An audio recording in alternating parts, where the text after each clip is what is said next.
그리스도의 풍성하신 은혜와 사랑이 늘 함께 하시기를 바랍니다. 오늘 이 아침에는 출애굽기 제 7장 1절로 13절까지의 말씀, 생명의 삶 큐티 4월 19일자 말씀이 되겠습니다. 1절입니다. 여호와께서 모세에게 이르시되 내가 너를 바로에게 신같이 되게 하였은즉 네 형 아론은 네 대언자가 되리니 내가 네게 명령한 바를 너는 네 형 아론에게 말하고 그는 바로에게 말하여 그에게 이스라엘 자손을 그 땅에서 내보내게 할지니라. 대언자라고 하는 것은 대변인이나 마찬가지죠. 요즘에는 대변인이란 말을 하죠. 3절 이하입니다. 내가 바로의 마음을 완악하게 하고 내 표징과 내 이적을 애굽 땅에서 많이 행할 것이나 바로가 너희의 말을 듣지 아니할 터인즉 내가 내 손을 애굽에 뻗쳐 여러 큰 심판을 내리고 내 군대 내 백성 이스라엘 자손을 그 땅에서 인도하여 낼지라. 내가 내 손을 애굽 위에 펴서 이스라엘 자손을 그 땅에서 인도하여 낼 때에야 애굽 사람이 나를 여호와인 줄 알리라 하시매 모세와 아론이 여호와께서 자기들에게 명령하신 대로 행하였더라. 그들이 바로에게 말할 때 모세는 80세였고 아론은 83세였더라. 여호와께서 모세와 아론에게 말씀하여 이르시되 바로가 너희에게 이르기를 너희는 이적을 보이라 하거든 너는 바로에게 말하기를 너의 지팡이를 들어 바로 앞에 던지라 하라. 그것이 뱀이 되리라.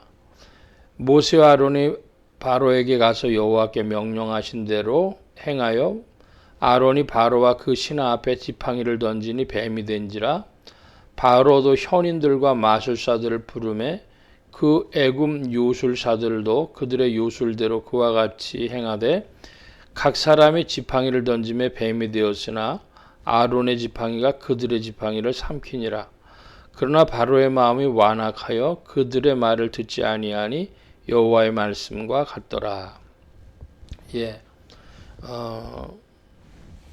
7절 말씀에 보면 이제 출애굽의 역사를 일으킬 때에 모세의 나이가 80세였고 모세의 형이었던 아론이 83세라고 하는 기록을 우리에게 보여주고 있습니다. 그래서 하나님이 80년 동안 모세를 훈련시키셨는데 중요한 것은 개인인 모세는 훈련되었고 또 한편으로 이스라엘의 그 고난의 역사도 계속 80년 동안 되었다는 것이죠. 그 이전부터 어느 정도는 이스라엘 사람들이 괴로웠고 이제 모세가 출애굽 사건을 하나님의 명대로 이끌어 나갈 그 무렵엔 더 완악해졌지만 애굽의 치하에서 괴로움 당하고 있었던 것은 크게 다를 바 없었습니다. 그래서 하나님이 한 개인을 훈련시키심과 동시에 그들의 시대를 예비하셨다. 질문입니다. 오늘 우리는 어떤 시대를 살아가고 있을까요? 하나님이 나 개인의 인생을 연단시키고 훈련시키시고 하실 텐데 그런데 이 시대는 어떤 시대일까요? 하나님의 뜻대로 되어지는 줄 믿습니다. 우리가 다 알지 못하지만 각자의 받은 부르심, 그 부르심에는 두 가지가 있습니다. 모든 인류로서의 부르심, 그것은 예수님 닮는 겁니다. 그 좀 바꿔 표현하면은 사람의 마음이 변해서 성화되어지는 거, 예수님 마음 담는 거, 그것이 인류로서의 부르심이요.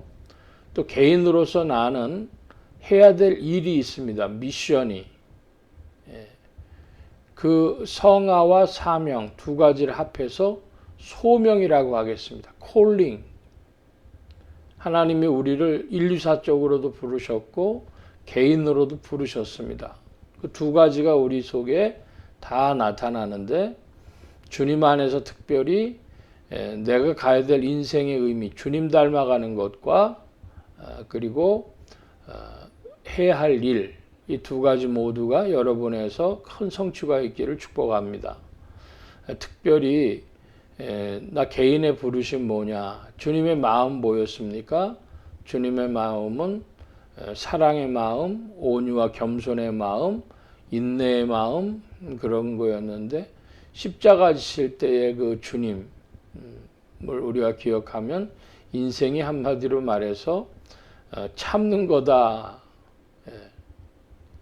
온유와 겸손이다. 그렇게도 말씀드릴 텐데 우리를 이끄셔서 하나님의 사랑과 그리스도의 인내에 들어가기를 원한다고 바울이 표현한 것처럼 한마디로 인생들에게 표현한 것은 인내죠.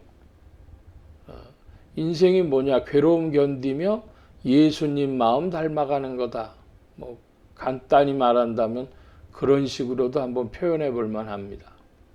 자, 계속해서 말씀 보면 이제 모세의 말을 따라 아론이 그 바로 앞에서 지팡이를 던졌더니 뱀이 됐습니다. 그랬더니 애굽의 요술사들도 그들의 지팡이를 던지니까 뱀이 됐다 그래요.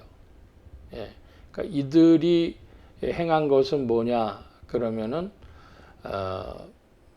마법 혹은 주문을 외워가지고 이렇게 된 것이죠.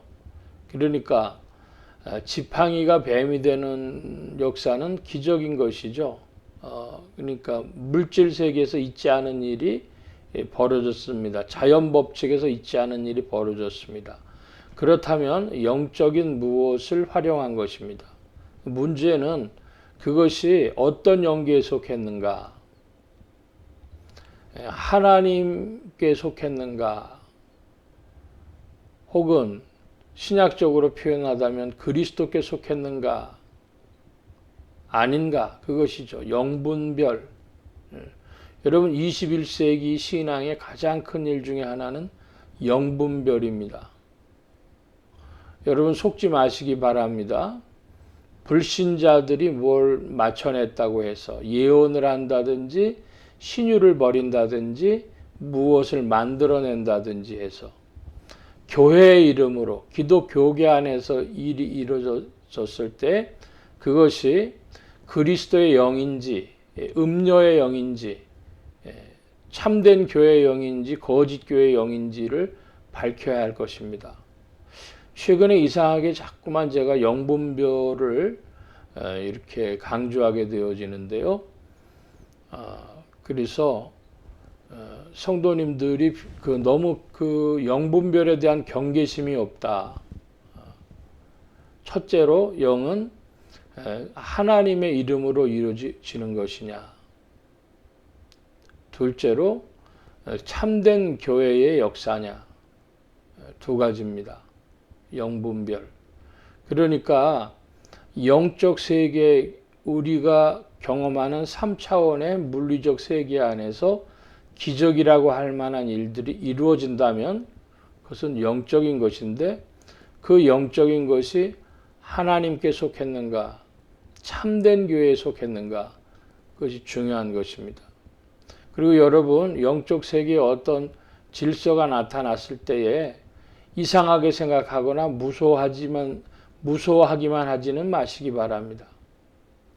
우리가 과학 법칙을 연구해서 과학자들이 하나님이 계시한 자연 계시, 자연 운총을 이용하듯이 사람들도 이 자연 속에 나타난 법칙을 이용하며 삽니다.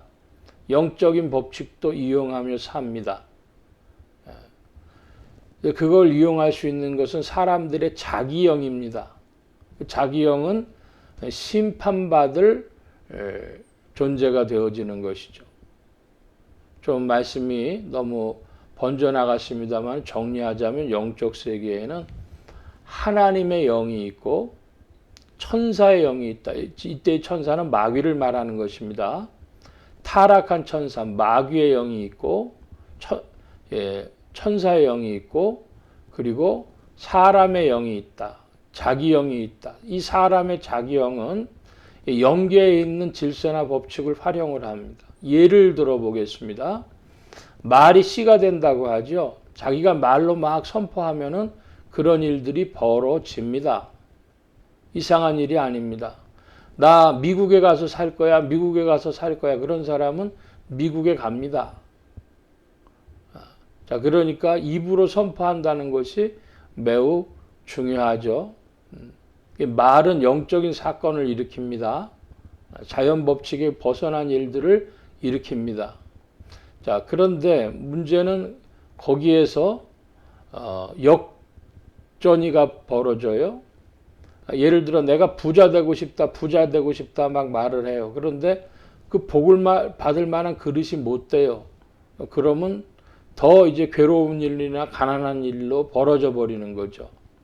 영적 법칙입니다. 역전이.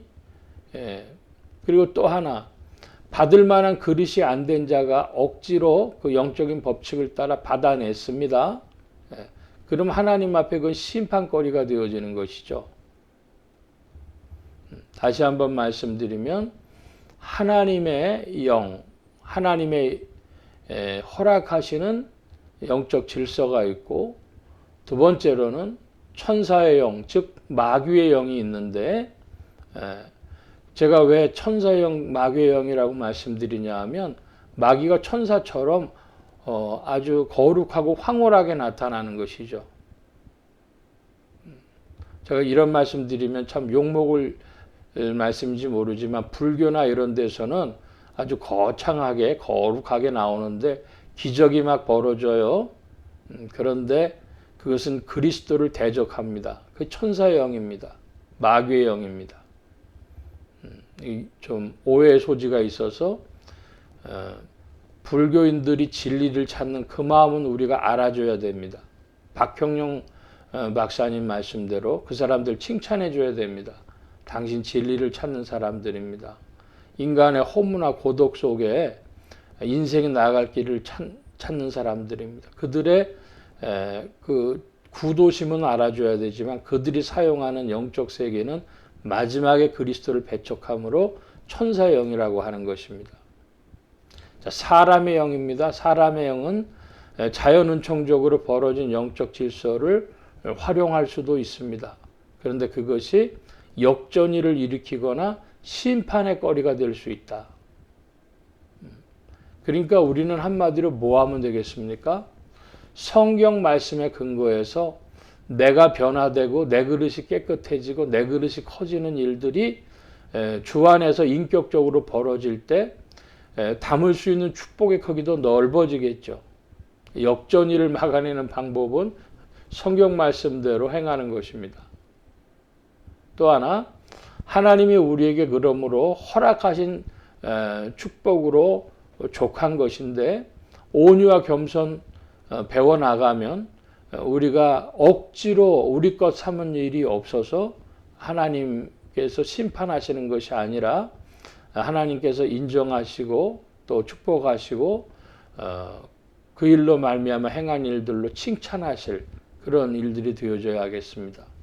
제가 좀 구체적이지 않은 것으로 지금 말씀드려서 좀 허공을 치는 감이 있습니다. 그래도 공식, 원리를 잘 알아야 되는데 영적 세계에는 하나님의 영, 또 천사의 영, 즉 마귀의 영 세계가 있고 셋째로 사람의 영, 즉 자기 영의 세계가 있습니다. 그래서 사람의 영은 이 자연운총적으로 벌어져 있는 영적 질서를 활용하는데 역전이와 그리고 심판받을 수 있다고 하는 사실을 기억하고 아무 영적 세계나 활용하면 안 되겠습니다. 그래서 지금 이 술법사들, 요술사들, 애굽의 요술사들이 지팡이가 막대기가 되게 한 거, 그것은 천사의 영의 세계를 활용한 것과 같죠. 아론이 지팡이를 던져서 지팡이가 뱀이 된 건 하나님의 허락하에 되어진 하나님의 영적 세계였고 그것을 대적하려고 했던 이 애굽의 요술사들의 세계는 천사의 영, 즉 마귀의 영의 세계였습니다. 그러면 그들이 그 마귀의 영으로 들어가는 통로, 그게 흔히 말하는 이제 주문 이런 거죠. 옛날에 우리 어렸을 때 뭐 손오공이나 뭐 이런 만화 영화 같은 거 보면 수리수리 마수리 뭐 이런 거 한단 말입니다. 그런 주문들이 우리나라에 무슨 대순진리회니 뭐 이런 증산도 계통에서 그런 주문 많아요. 불교도 그렇고 그런 주문 가지고 그 영적 세계의 문을 여는 겁니다. 이 요술사들이 그런 거 해가지고 하는 것이죠. 오늘은 좀 말씀이 길어졌습니다. 간단한 것은 영 분별하라. 무슨 영? 하나님의 영, 천사의 영, 사람의 영, 영 분별하라. 특별히 사람은 자기 영이 심판받을 것을 기억하고 그래서 입으로 말로 선포하라. 나 부자 될 거야. 이렇게 선포했을 때에 그 역전이와 심판받을 것도 기억하고 해야 됩니다. 더 길어지면 안 되겠습니다. 오늘 말씀 여기까지 마칩니다. 기도합니다. 만복의 근원 되신 하나님 함께해 주셔서 하나님의 역사하시는 시간표 인생들이 헤아려 알지 못하나 각자 부르신 대로 소명 주시고 사명 주신 대로 나아갈 때에 우주 만물에 또 인간의 역사에 하나님의 시간표 있는 것을 깨닫고 나아가게 하시고 영적 세계의 영분별을 또한 알 수 있도록 지도하시고 인도하여 주시옵소서. 성령께서 이 모든 것 그리스도를 영접하고 주를 따르려 하는 이들에게 지도하시고 인도하시고 가르쳐 주실 줄 믿습니다. 온 교회와 성도들과 주의 종들이 함께 하심에 예수 소망 교회와 온 성도들과 부족한 종에 함께 하여 주옵시고 복음 전파와 영혼 구원하는 일에 쓰임 받으며 성령님과 함께 전진케 하여 주옵소서. 이 한 주간과 오늘에도 힘주신 구하며 감사하며 의지하올 때에 예수 그리스도의 이름으로 기도하옵나이다. 아멘.